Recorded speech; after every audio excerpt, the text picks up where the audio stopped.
Stock மார்க்கெட்ல particular ஸ்டாக்கோட graph மேலேயும் கீழேயும் போயிட்டு வரும். அது யார் கண்ட்ரோல் பண்றான்னு உங்களுக்கு தெரியுமா? அந்த கம்பெனி ஓனரா, இல்ல புரோக்கரா, இல்ல கவர்மெண்டா? ஆக்சுவலி இவங்க யாருமே இல்லை. அது என்னன்னு தெரிஞ்சுக்கிறதுக்கு முன்னாடி ஸ்டாக் மார்க்கெட்டை பேசிக்ஸ்ல இருந்து கத்துக்கிறதுக்கு நம்ம ஃபினான்ஸ் வித் பாலா சேனலை ஃபாலோ பண்ணிக்கோங்க.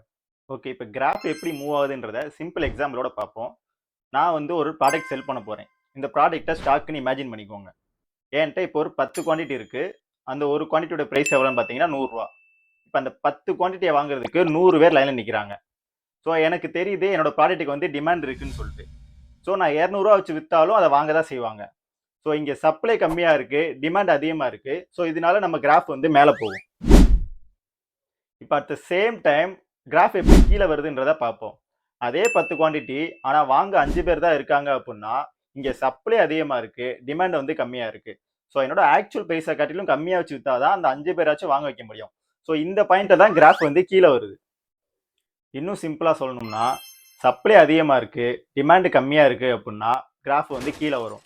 இதே சப்ளை கம்மியாக இருக்கு, டிமாண்ட் அதிகமாக இருக்கு அப்படின்னா கிராஃப் மேலே போகும். ஸோ இப்போ உங்களுக்கு புரிஞ்சிருக்கும் ஸ்டாக் மார்க்கெட்ல ஏன் கிராஃப் மேலேயும் கீழேயும் போகுதுன்னு. இதுக்கு reason simple, supply and demand தான். பட் இந்த சப்ளை அண்ட் டிமாண்டை யார் டிசைட் பண்ணுறாங்க அதை நெக்ஸ்ட் வீடியோவில் பார்க்கலாம். இந்த வீடியோ உங்களுக்கு யூஸ்ஃபுல்லாக இருந்துச்சு அப்படின்னா மறக்காமல் சேவ் பண்ணி வச்சுக்கோங்க. உங்களுக்கு ஏதாச்சும் டவுட்ஸ் இருந்துச்சுன்னா மறக்காமல் கமெண்ட்டில் சொல்லுங்கள். இதே டவுட்டு உங்கள் ஃப்ரெண்ட்ஸுக்கு இருக்கும், அவங்களுக்கு இந்த வீடியோவை மறக்காமல் ஷேர் பண்ணி விட்ருங்க.